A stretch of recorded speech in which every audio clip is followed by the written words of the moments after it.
At least 93 people have been killed in a massive Israeli attack on northern Gaza early Tuesday morning. The strike hit a 5-story residential building in Beit Lahia that housed around 200 people, Gaza's media office said. According to Health Ministry, 20 children were among the dead and dozens remain missing under the rubble. Israel has been waging weeks-long, large-scale ground operation in northern Gaza, mainly around the Jabalia refugee camp. Over the weekend, IDF forces raided the Kamal Adwan hospital, detaining dozens of medics. Its director says the hospital is overwhelmed by the wave of wounded people from Tuesday's strike, stating that the healthcare system has completely collapsed.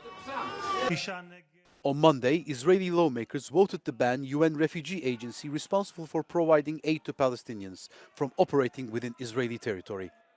The move risks crippling the flow of humanitarian aid into Gaza to new lows.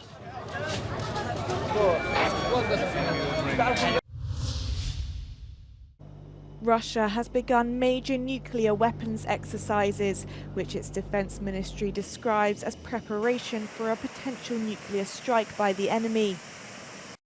The drills included the test fires of intercontinental ballistic missiles from the Kamchatka Peninsula and 2 nuclear submarines, as well as practice launches of long-range cruise missiles from nuclear-capable strategic bombers. The Defense Ministry said that all the missiles reached their designated targets. It comes after weeks of Russian signals that Moscow will respond if the West allows Ukraine to use Western-supplied longer-range weapons to strike deep inside Russia. On his visit to Beijing, the president of Finland called on China to assist in de-escalating Russian nuclear activity. The final and fifth point I made is that it is very difficult to trust President Putin, especially when it comes to nuclear weapons. And that's why it's extremely important that a major power such as China keeps on having dialogue with Russia and make sure that we can de-escalate as much as possible. It follows US reports that North Korea has sent 10,000 troops to Russia, where they are believed to be headed for the Kursk border region. Presidential candidate Kamala Harris has urged voters to turn the page and start writing the next chapter in her closing campaign speech in Washington, D.C. Delivering her message from the same site where Donald Trump spoke shortly before the 2021 Capitol riot, Harris vowed to put the country above party and above self. I pledge to seek common ground and common sense solutions to make your life better. I am not looking to score political points. I am looking to make progress. I pledge to listen to experts, to those who will be impacted by the decisions I make, and to people who disagree with me. Unlike Donald Trump, I don't believe people who disagree with me are the enemy. He wants to put them in jail. I'll give them a seat at the table. Harris went on to list key policy goals, including expanding Medicare coverage of home health care, boosting the supply of housing in the country, and working to restore nationwide access to abortion. Meanwhile, a statement released by the Trump campaign accused the vice president of resorting to lying and name-calling in her speech. It comes after Trump called his closing rally at Madison Square Garden a love fest, despite featuring a number of crude remarks by various speakers.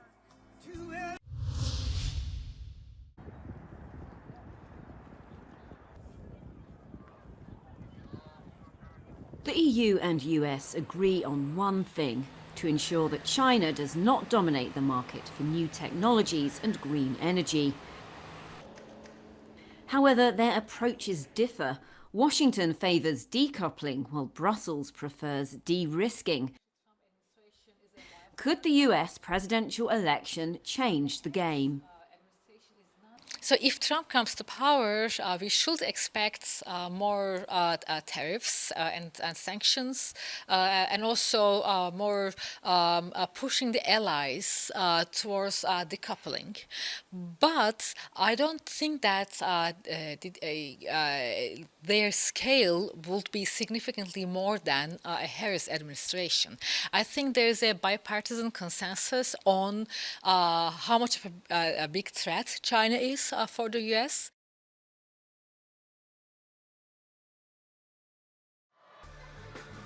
Neck and neck, Democrats and Republicans will continue the technological battle of the world's two leading economies for control over production chains and markets. Only their methods differ. With Harris, again, we would see a continuation of what happened with Biden, which means more coordination, more exchange of information, more alignment of policy, which is both positive and negative. Positive in the sense of you have a very close ally that you can work with. Negative in the sense that we've seen a few episodes in which the US and Europe really struggled to align. The EU sees China as a trading partner and systemic rival. On the contrary, Washington sees Beijing as a competitor to its declining hegemony.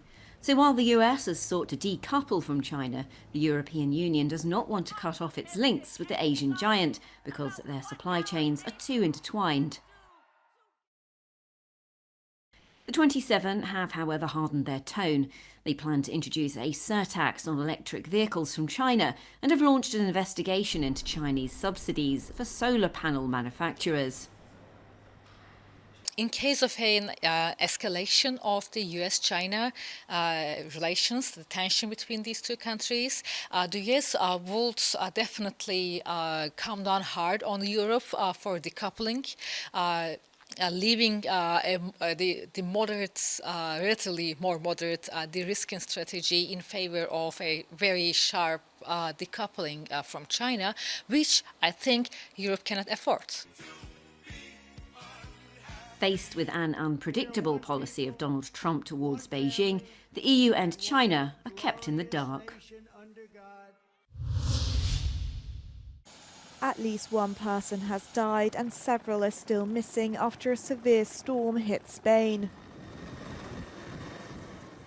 Red weather warnings remain in place and residents have been evacuated from Valencia by helicopter. Heavy rains have caused severe flooding in several parts of the peninsula and forced the cancellation of high-speed trains between Madrid and Valencia and Barcelona. On Tuesday morning, a train derailed in Malaga with almost 300 people on board, although the incident caused no deaths or injuries. Flooding also caused the collapse of a bridge in Picaña. Emergency services are still searching for at least 6 missing people.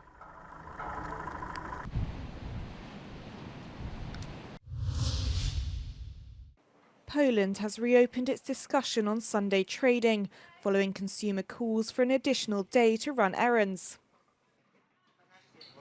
Since 2018, a number of trade-related activities have been banned on Sundays, but experts say changing consumer habits indicate a need to reconsider these regulations. Earlier this year, a bill easing the restrictions and allowing 2 shopping Sundays per month was submitted to Poland's parliament, but the proposals are divisive, with some retail workers fighting to keep their day off. Ja jestem za tym, żeby w ogóle handel był zamknięty w niedzielę, nie? Nie oszukujmy się, ale ekspedientki, pracownicy, którzy pracują w handlu, mają czas też na odpoczynki. A jak będzie w niedzielę wszystko potwierane, to my nie mamy też czasu na to. According to the Association of Polish Trade and Services Employers, the proposal to restore Sunday trading should include some restrictions, such as shorter opening hours for establishments. There are also suggestions that employees should be paid double their wage for working on a Sunday or provided with an extra day off.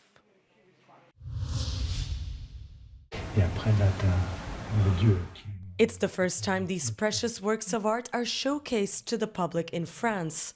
4 extremely rare icons from Ukraine are currently on display at the Louvre-Lens Museum, 200 kilometers north of Paris. They include a 15th century depiction of the Virgin and Child, a 16th century icon of St. John the Baptist, and two unusually large icons representing the Last Judgment and the Hymn to the Virgin by Greek Renaissance painter Theodoros Poulakis. Preserving these masterpieces is no easy feat.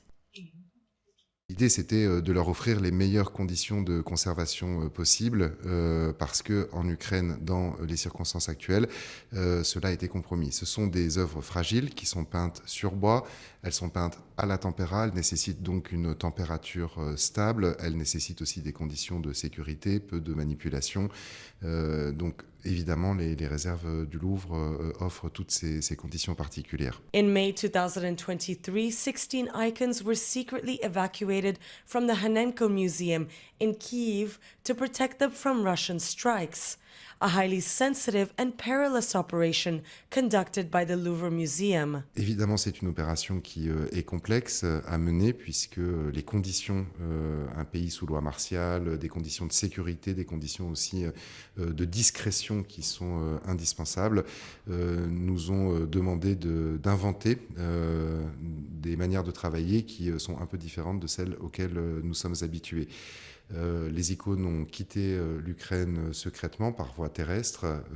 Elles ont été accompagnées par tout le dispositif de sécurité nécessaire. Elles ont traversé la frontière et à travers la Pologne puis l'Allemagne, elles sont arrivées jusqu'à Paris pour pouvoir être abritées dans nos réserves. The icons will remain in France until the end of the war. The exhibition is open to the general public until June 2025.